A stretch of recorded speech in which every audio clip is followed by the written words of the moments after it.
This week on ICN, the stories you should have heard, but didn't.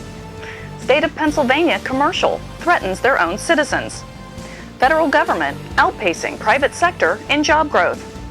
The Fed secretly lobbies against Audit-the-Fed bill. 1 in 8 Americans depends on the government to put food on their table. Those stories and more next on Informed Citizen News.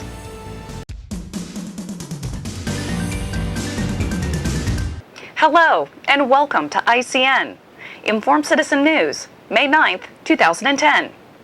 Before we begin, we wanted to let you know that we will not post a broadcast next week. We'll be back with a new report in 2 weeks.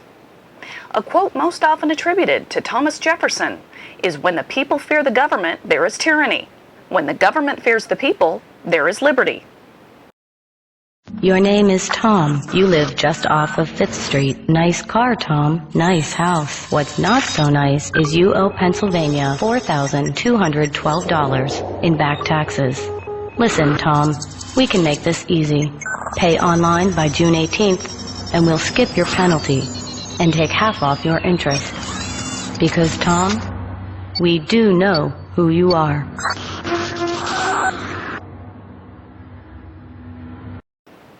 This state of Pennsylvania commercial is clearly a form of government intimidation.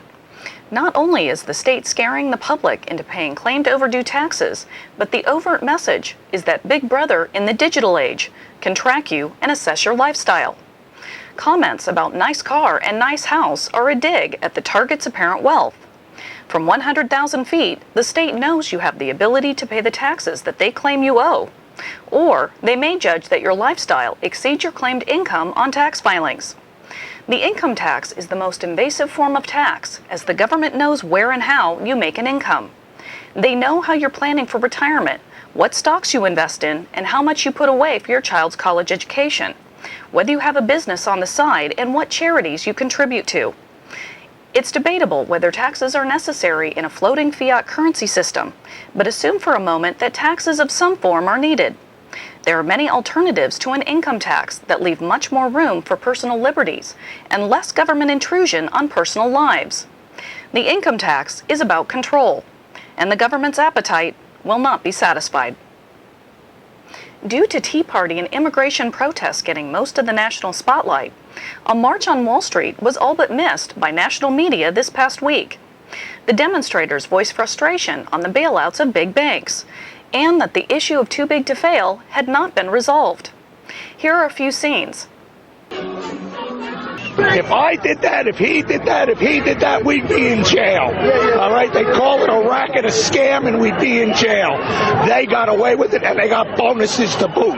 When the top 1% of wealth in this country controls political decisions, when the money that comes straight out of banks goes to bonuses instead of taking care of some of the problems that we need, and that same money goes to pay for the politicians that make those decisions, people should be damn annoyed. Estimated to be in excess of 10,000 people, protesters invaded bank lobbies to deliver a letter requesting a meeting with the CEOs in order to air their grievances.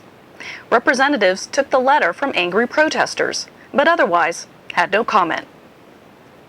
Mexican President Felipe Calderón denounced Arizona's new immigration enforcement law as racist.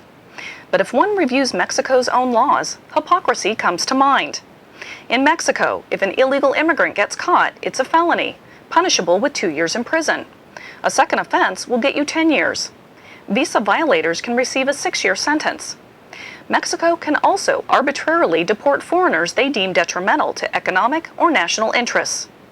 Mexico's immigration policies are much more harsh than Arizona's new law, but the Mexican president feels quite comfortable calling the people of Arizona racist. According to a recent Gallup poll, the federal government is one of the brightest spots in the nation's hiring picture. Significantly outpacing private sector hiring, federal expansion is on the move. On the other side of the coin, state and local governments are letting workers go and reducing pay. The federal government's seemingly unendless power to borrow and print money provides a distinct spending advantage over state and local governments. Nothing lasts forever, and when Washington can't borrow on the cheap, the system will fall in on itself. It will be toughest on the average working American. as European leaders are nearing agreement on a bailout for Greece, the IMF has agreed to loan $30 billion to the struggling country. As the U.S. funds 20% of the IMF, that means Americans are on the hook for at least $6 billion. This IMF loan is also subordinated to existing Greek debt, mostly held by large multinational banks. This allows the banks to be paid back first with the IMF loan, leaving the IMF and you holding the bag. As the largest debtor country in the world, it's ironic that we put ourselves into more debt to bail out another country. According to documents distributed to Senate offices by a Fed official, the Federal Reserve is privately lobbying against a bipartisan Senate amendment that would open the central bank to an audit by the Government Accountability Office. The Fed's strategy is to back weaker alternative bills that maintain their ability to act in secret. So far, these attempts by the Fed have failed to water down the transparency proposals. But they will keep trying. 1 year ago, ICN reported that the Fed hired Enron's chief lobbyist to fight the Audit-the-Fed bill. Anything done in secret is susceptible to corruption. The Audit-the-Fed bill is primarily about bringing the Federal Reserve out of the shadows. Initially reported to be the biggest FBI bust of domestic terrorists in recent years, prosecutors are struggling to keep the 9 people arrested in the Hutaree Militia case in jail until their trial begins. Last week, a federal judge ruled that the government failed to persuade the court that defendants must be detained until trial. During the bail hearing testimony, FBI Special Agent Leslie Larson stated she was the agent in charge of the 2-year investigation. She was unable to answer many of the questions she was asked, such as whether any of the weapons seized from Hutaree members were illegal. The judge reprimanded prosecutors for not preparing their witness. The U.S. Attorney has appealed the decision to release the accused on bail pending trial. Due to the nature of the case, an appeals judge decided they must remain in jail until there's been a ruling, which is expected later this month. And finally, over the past year, ICN has been following the growth of Americans' dependence on food stamps. In spring of 2009, there were 32 million receiving benefits from the Food Assistance Program. As of February of this year, that number has grown to nearly 40 million, or 1 in 8 Americans needing food stamps. The program costs taxpayers $60 billion a year and is expected to increase in 2011. So many Americans dependent on the federal government to eat shows the poor condition of our country. Thanks for joining us this week.